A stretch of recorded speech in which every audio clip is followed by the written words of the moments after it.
Assalamualaikum warahmatullahi wabarakatuh. Selamat pagi semua. Atas kehadirannya, mohon maaf saya terlambat untuk perkuliahan hari ini. Untuk 2 minggu lalu nanti coba saya cari solusi, mungkin akan saya share materi ya. Materi dalam bentuk materi PDF maupun video materi yang saya jelaskan untuk materi.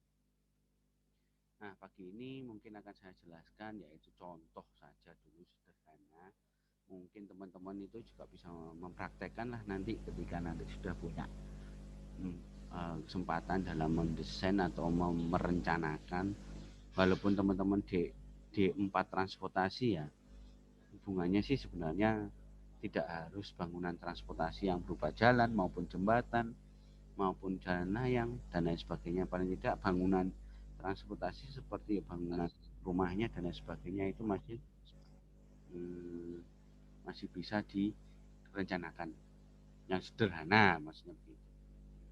Oke, jadi sebagai contoh di sini ada perencanaan balok ya, mungkin denahnya sudah ditentukan yaitu ukurannya baloknya itu panjangnya 5,4 dan lebarnya itu tidak ada ya, harusnya ada 13 kali 2 ditambah 8,5 34 cm atau 345 cm atau 3 meter, 3 meter setengah. Kemudian di tengah, ya ini karena desainnya sudah jadi ya, mungkin di tengah ini bisa jadi tidak ada balok. Nah, ini namanya balok anak. Nah, fungsi balok anak itu yang pertama adalah membagi luasan plat, ya, membagi luasan plat lantai. Tujuannya apa? Kalau luasan plat terlalu luas, resikonya yang pertama itu adalah lendutan akan sangat besar. Tetapi kalau luasannya kecil dibagi-bagi kecil itu, sehingga luasannya akan menjadi luasan yang diterima oleh plat itu akan lebih kecil, maka lendutannya akan platnya akan lebih kaku dengan banyak balok. Mungkin dulu pernah dijelaskan sama Bu Abdiah sebelumnya ya, tentang definisi plat. Plat itu prinsipnya plat itu atau jenisnya plat itu banyak. Ada yang plat yang luas seperti ini, kemudian ada yang modelnya waffle ya, tahu ya waffle itu kayak kue. Kemudian kalau ada juga tanpa balok platnya juga ada drop panel atau dengan panel ini, panel itu seperti balok itu juga. Nah, prinsipnya dari desain ini bebas. Desain itu adalah kreativitas, tidak harus dikekang, tapi kita istilahnya tidak mengabaikan peraturan yang sudah ada. Jadi dalam mendesain itu harus tetap acuannya dengan aturan. Walaupun kita punya desain yang macam-macam, misalkan dari arsitek model desainnya itu macam-macam. Arsitek itu tidak hanya arsitek gedung ya, arsitek jalan juga ada. Dari desainnya bagaimana? Wah, pertimbangannya banyak, mungkin komponennya banyak, sehingga di dalam perhitungan desain atau analisis strukturnya atau perencanaannya itu sedikit rumit, misalkan begitu. Bisa jadi, sangat sering ditemui perbedaan desain dengan nanti dalam perencanaan atau perhitungannya akan sedikit rumit perhitungannya karena desainnya yang aneh-aneh, tidak memungkinkan itu. Yang kedua, yang berikutnya yaitu, nah dari sini tadi tentunya output atau luaran dari mahasiswa sarjana, mungkin mohon maaf ya, saya tidak bermaksud untuk membeda-bedakan, tapi perlulah saya sampaikan di sini adalah teman-teman bisa memahami bagaimana menentukan suatu spesifikasi. Nah, untuk D4 bagaimana? Tentunya kan kebanyakan memang di praktisi atau di prakteknya. Maksudnya bagaimana? Nah, mungkin yang dimaksud praktek di struktur beton ini adalah bagaimana memasang tulangannya sesuai dengan gambar atau speknya yang sudah ditentukan. Sehingga pada hari ini mungkin saya sedikit jabarkan dalam tuntutan sebagai seorang sarjana itu minimal adalah bisa berencana memang itu capaiannya. Untuk D4 bagaimana? Paling tidak yang pertama tuntutannya yaitu mampu mempraktekkan bagaimana membuat suatu plat. Nah, di sini saya harus sisipkan dulu dasar perhitungannya dulu dari desain atau perencanaan suatu struktur beton. Nah, yang sederhana tadi plat lantai 2 atau 3 dan seterusnya. Mungkin bangunannya sederhana. Kemudian ada ukurannya tadi ini dan ditentukan penentuan yang mana ini ukuran balok. Nah, ukuran balok anak adalah 3520. Tapi balok utamanya belum. Ya. Nah, yang perlu diperhatikan di sini adalah dalam menentukan ukuran balok itu yang harus diperhatikan adalah panjang balok. Ya, panjang balok ini harus diperhatikan. Ya, kenapa diperhatikan? Karena penting sekali di dalam menentukan tinggi balok nanti ukuran balok. Nah, kalau misal panjang balok kita simpulkan L, ya mungkin ini L yang bentang panjang dan ini L yang bentang pendek, tentunya beda ya, gitu. Nah, dari panjang balok ini, nah di peraturan SN ini ada penentuan, tapi tidak spesifik memang. Di SNI disebutkan adalah untuk balok eksterior, untuk balok menerus.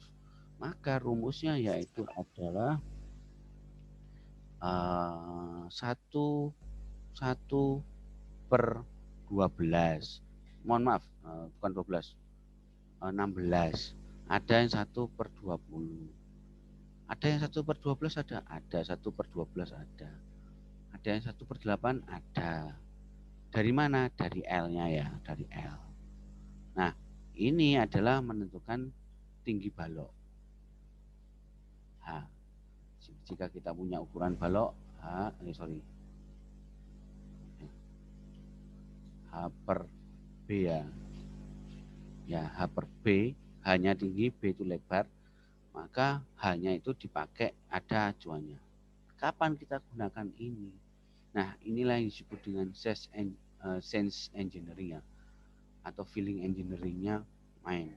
Saya gunakan segini, saya gunakan segini. Nah, semua itu pasti punya resiko atau punya ya feedback atau dampak ya. Dampak setelah kita menentukan itu ada risikonya, ada feedbacknya begitu. Nah, misalkan ini kalau panjangnya 54, maka tingginya berapa? Nah, kita pakai aja yang biasanya saya pakai adalah 1/12.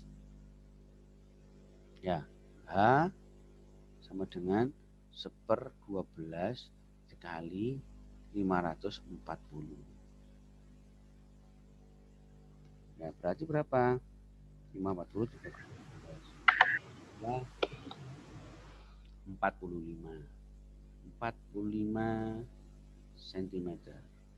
Kemudian lebar. Nah, lebar ya ini saya dulu belajar kuliah juga hanya dikasih pakai ini. Nah, acuannya itu ada yang pakai setengah sampai 2/3 dari tinggi. Pakai setengahnya saja, dari 45 dibagi 2. Berapa? 22,5. Nah, tapi di dalam pekerjaan nanti di lapangan, teman-teman menentukan ukuran 22,5 kan tidak pasti ya, tidak bisa tuh kan itu. Sehingga kita bulatkan menjadi 25. Sehingga rasio tinggi dengan lebar tidak harus setengah, tidak harus 2/3, bisa jadi ya di rentang itu. Sehingga dari sini ukuran balok ini adalah 45 dan 25. Nah, untuk yang balok yang ukuran 3,5 meter tadi bagaimana? Sama.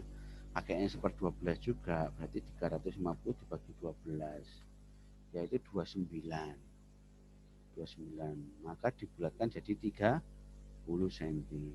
Sehingga B-nya, ini H ya, B-nya adalah pakai setengah 15 cm. Sehingga balok anak di sini kalau 30 bagi 15 tidak saya rekomendasikan. Karena apa? Karena lebar 15 nanti tulangannya sangat rapat sehingga lebarnya dinaikkan menjadi 20 cm. Sehingga ukuran balok ini saya pakai 30 20. Sama seperti balok anak di sini. Balok anak di sini 35 20. Ya. Oke.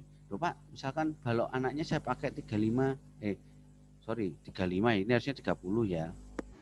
30. Balok anak itu harusnya lebih kecil daripada balok utama. Pakai 30 atau ini aja balok induknya tak pakai 35. Pak, misalkan balok anaknya saya pakai 30-15 bagaimana? Boleh-boleh saja.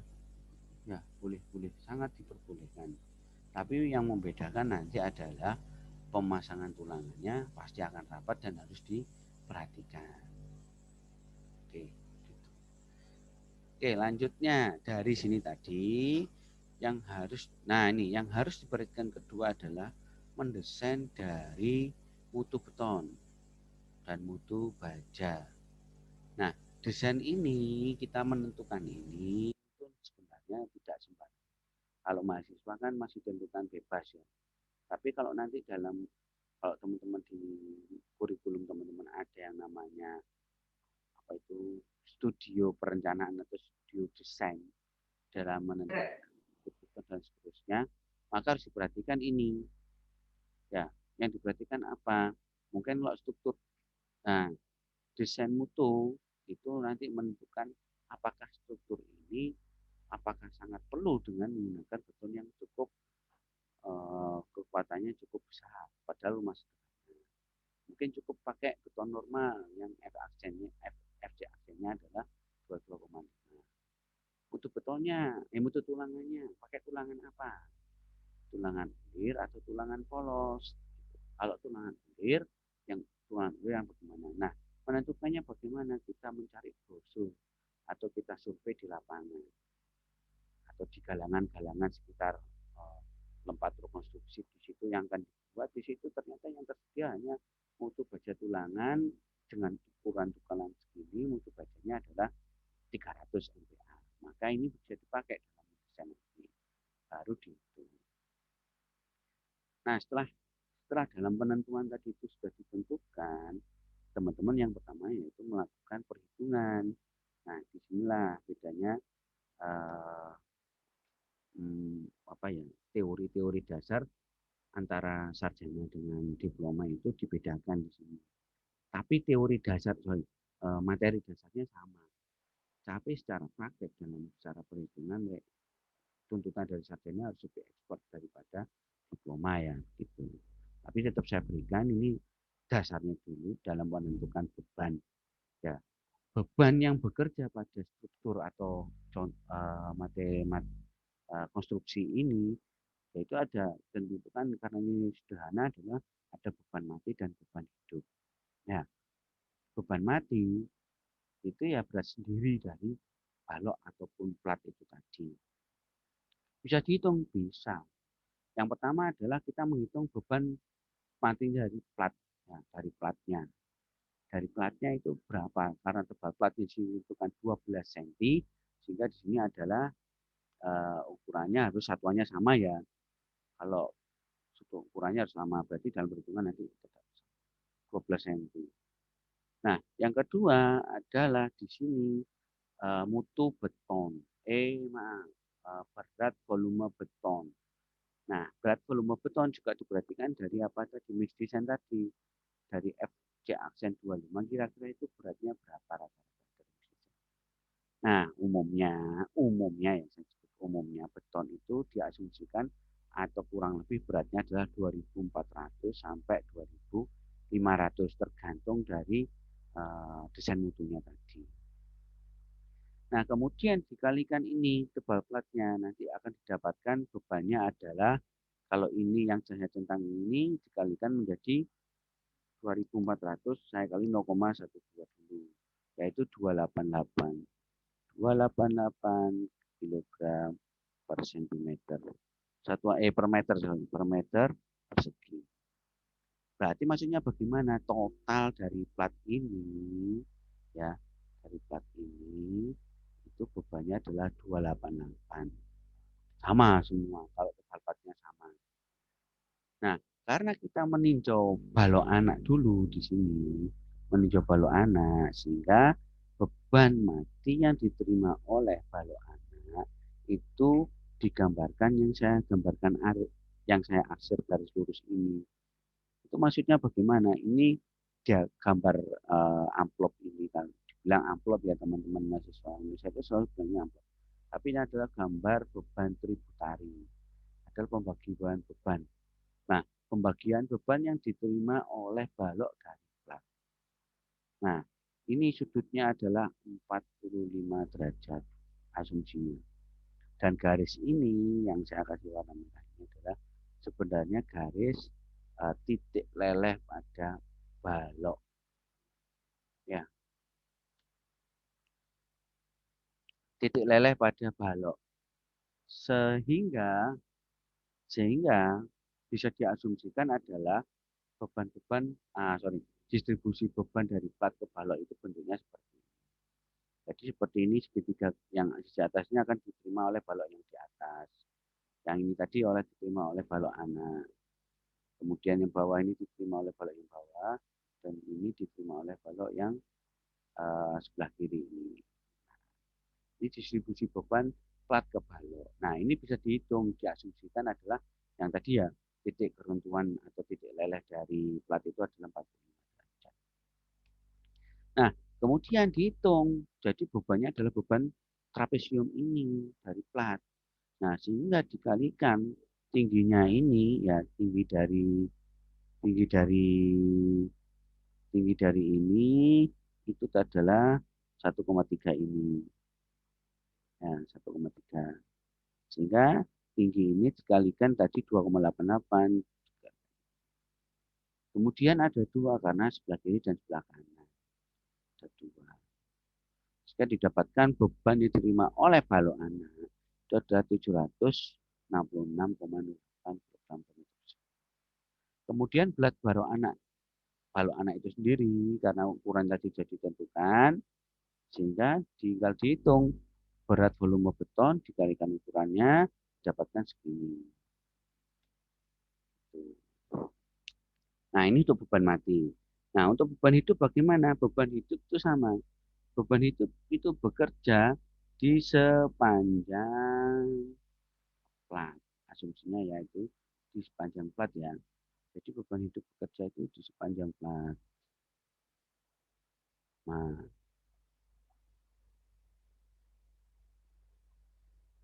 ini. Sehingga distribusi bebannya bagaimana sama. Yang membedakan beban hidup itu sudah bersatuan kilogram per meter persegi. Sehingga perlu dikalikan tingginya dari gambar tributari ini tadi dikalikan 2 karena jumlahnya. Nah, sehingga setelah didapatkan beban-bebannya semuanya itu tadi, kemudian dihitung beban kombinasi sebenarnya. Gitu. Jadi gambarannya bagaimana? Gambarannya dari beban mati dan beban hidup yang modelnya trapesium tadi itu gambarnya seperti ini. Sementara berat sendiri dari balok mati itu sendiri adalah beban merata. Nah, teman-teman kan kalau ngitung yang ini kan sudah, ya, hitung yang ini kan sudah. Untuk yang hitung ini bagaimana? Beban trapesium, apakah sudah pernah? Nah, itu tantangannya. Sehingga ada penyelesaian dengan menggunakan ini tadi adalah jika model komponen trapesium maka dikonversikan menjadi beban merata. Konversi beban merata itu bagaimana Pak? Jadi ini gambarnya nanti dijadikan beban merata pada balok. balok anak. Ya, itu kan beban berat. Nah, bisa pakai rumus ini. Atau seingat saya memang ini adalah 0,9 atau 0,8 dikalikan dari tinggi atau beban maksimum. Beban maksimumnya tadi berapa? 760. Itu ada di sini. 760. Tapi yang di segitiga ini kan enggak. Gitu. Kalau dihitung rasanya kan enggak. Gitu. Nah, di sini kan enggak. Hanya saja ini terus ini modelnya segitiga. Kalau kita nah, ini ya dibuat istilahnya merata gitu. Kira-kira menjadi berapa. Nah, ini sudah ditunjukkan ekivalensinya. Ekivalensinya dari perhitungan beban trapesium tadi bahkan 659,42 dan hidup 571,8. Rumusnya pakai apa? Pakai ini juga boleh. Kalau pakai 0,9 berapa Pak? Coba. Seingat saya 0,9. 0,9 kali 766,8. 690. Nah, memang lebih tinggi ya. Tapi kalau ini sekitar berapa persennya? 659,40 dibagi 766,80.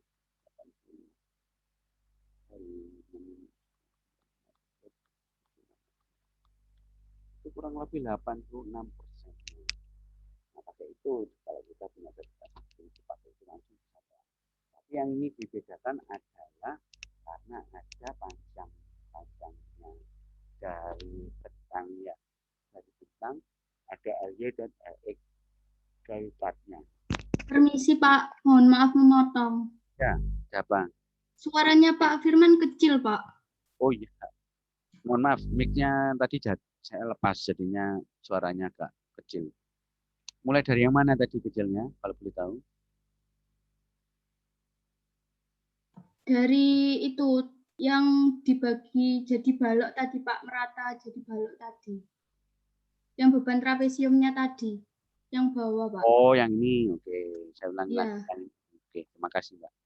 Oke, ya. Eh, jadi dalam mempermudah perhitungan, sehingga beban trapesium ini tadi dibuat jadi beban merata.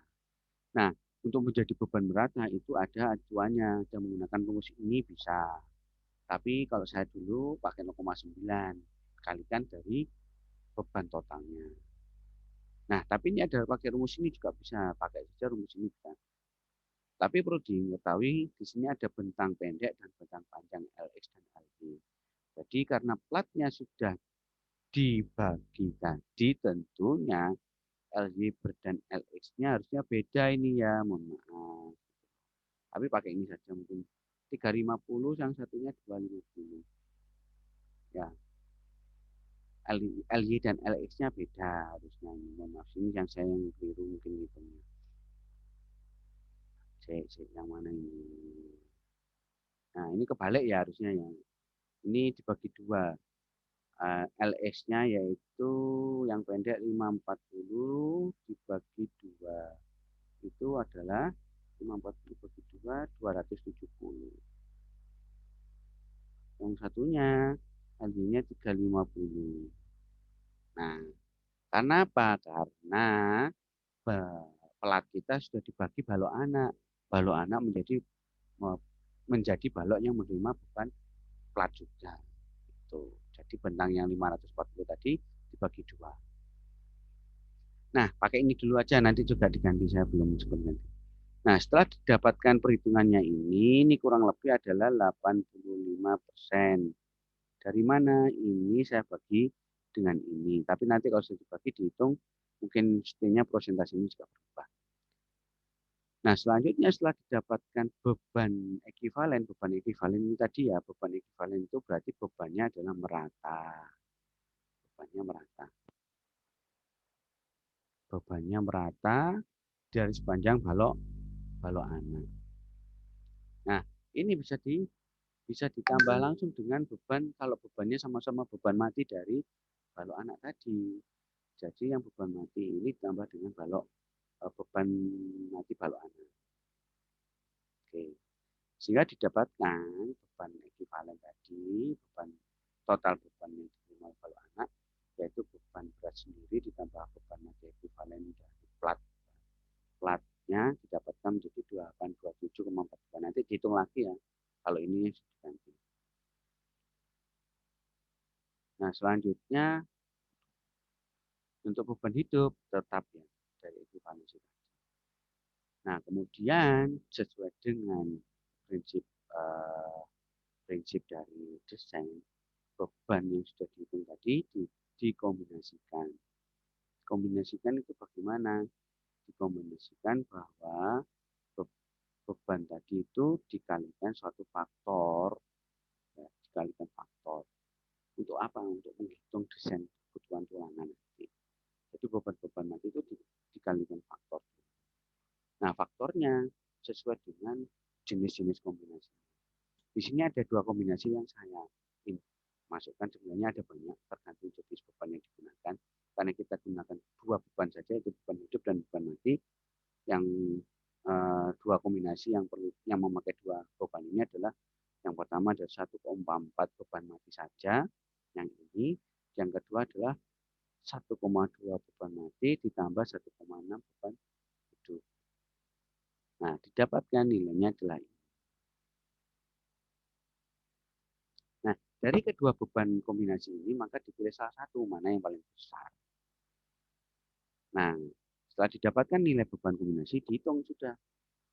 Struktur sederhana ya, balok sederhana, diasumsikan balok sederhana saja, sendi dan sendi roll, kemudian dihitung momennya, momen tengah-bentang, dan gesernya. Nah, yang perlu diketahui di sini, yang mungkin tidak ada di teori ya sebenarnya, yaitu ada momen tumpuan. Loh Pak, ada momen tumpuan. Nah, momen tumpuan ini yaitu mencerminkan adanya momen di tumpuan balok anak tadi. Ya, di sini. Karena kenapa? Karena pengecoran dari pembuatan balok anak, balok induk atau balok utama dengan balok anak itu dicor bersamaan toh, ya toh. Misalkan ini balok induk, ya misalkan ini balok induk, dan ini balok anak, ya. Nah ini kan ngecornya bareng. Jika ngecornya bareng, maka ini monolit. Kalau monolit berarti ada kekakuan yang diberikan oleh antara balok anak dan balok induk. Jika ada resisting terhadap lenturan pada balok anak oleh balok induk. Jadi balok induk itu memberikan tahanan terhadap balok anak. Yaitu tahanan apa? Yaitu agar balok tidak melendut. Berarti ditahan di sini. Tahan. Nah, nilainya ini itu diasumsikan setara dengan momen tumpuan. Jika momen tumpuan itu ada koefisiennya nanti dalam hitung momen tumpuan. Momen tumpuan itu ada koefisiennya dan diatur di dalam peraturan SNI ada, yang sekarang beberapa juga ada. Nah, ini tergantung dari sense engineering juga. Kenapa kok begitu? Kalau kita mempraktekkan bahwa balok itu seperti ini ya, yang bawah ini ya, maka nanti di potongan balok yang dulu saya jelaskan di sini, ya di sini, nah hanya tulangan di bawah saja pasti akan terjadi. Nah kalau terjadi di bawah saja, itu kan berarti kan baloknya itu bisa berotasi. Rotasi itu bagaimana Mas? Berotasi itu misalkan ini sih sebentar. Saya hilangkan virtual background saya dulu biar kelihatan.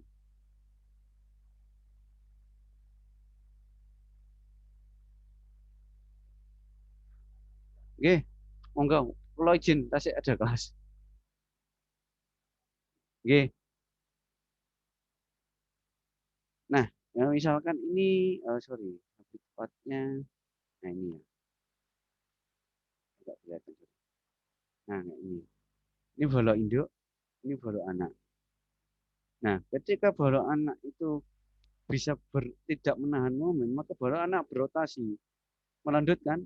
Melendut itu kan eh, yang melendut melengkung gitu ya. Tapi balok di tumpuan itu dia akan mengangkat. Nah, kan begini baloknya berputar. Nah, balok berputar itu di sini ada rotasi di sini, tak kelihatan ya. Di sini ada rotasi. Padahal dicor bareng. Kalau dicor bareng berarti ada yang menahan, yaitu betonnya tadi. Beton tadi itu menahan agar tidak terangkat memang. Nah, itu tidak bisa desain seperti itu baloknya, Mas. Sehingga ada momen yang bertahan. Nah, nanti tulangan yang utama di tumpuan itu bukan di bawah, tapi ada di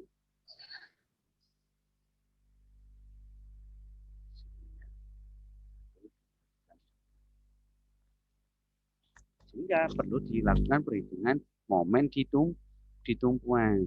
Oke, saya lanjutkan kurang 3 menit, 4 menit. Nanti kita masuk lagi. Nah, dia perhitungan sederhana, perhitungan reaksi tumpuan. Di sini berarti ada reaksi sebesar ini. 3388,88,84232. Ini nanti kita gunakan untuk menghitung sengkang atau ya mungkin teman-teman jauh kena sengkang ya atau stiruk. Kemudian menghitung momen di tengah bentang. Ini 1/12. Kok nggak 1/8, Pak? Nah, kalau biasanya kan kita hitung momen pada umumnya kan momen maksimum di tengah bentang kan 1/8 ya bebannya L kuadrat. Boleh pakai ini, Pak. Boleh. Ini maksimum, tidak lebih dari. Nah, ini sudah direduksi karena ada superposisi atau pengaku pada tumpuan. Jadi 1/12. Kemudian di tumpuan menggunakan 1/16 dari. Nah, ini sense ini adalah sense atau feeling engineering dari suatu perencanaan. Cukup menggunakan ini. Sehingga momen didapat adalah yang pertama ini di tengah bentang, di tumpuan adalah. Nah, selanjutnya setelah didapatkan perhitungan tadi, ya kita hitung tulangannya. Hitung tulangannya sama seperti hitung plat, sebenarnya sama. Nah, membedakan adalah ya tadi tinggi balok anak tadi sebesar ini, kemudian ada diaksen. Diaksen itu apa, Pak? Nah, diaksen itu adalah selimut beton ditambah dengan setengah dari tulangan yang dipakai, dipom atau polos. Nah, diasumsikan di sini sebenarnya bisa dihitung dengan ini ya rumusnya ya. Selimut beton untuk balok itu adalah 40. Kalau kita gunakan tulangan 12 berarti 6 mili, berarti 40. Nah, di sini pakai 50. Oke, kita pakai 50 dulu karena perhitungannya 50 ya. Kemudian D. D-nya apa? Angka tinggi efektif tekan balok. Tinggi efektif balok tadi adalah tinggi dari balok, tinggi kotor ya, dikurangi dengan diaksen adalah 290. Jadi saya gambarkan alah baloknya dulu ya. Nah, ini terus kemudian ini ada tulangannya di sini nanti yang kita akan hitung. Nah, di sini adalah diaksen jarak antar tulangan terhadap serat atau tepinya ini adalah diaksen. D-nya adalah panjangnya serat yang paling atas, yang daerah tekan mungkin, ini sampai asnya tulangan, as tulangan ya, as tulangan.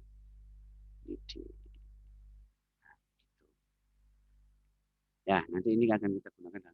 Selanjutnya yaitu menghitung rho minimum, rho maksimum, Rn. Apakah sudah pernah diajari menghitung ini rumusnya? Belum. Rumus menghitung Rn, rho maksimum dan rho minimum. Halo, teman-teman?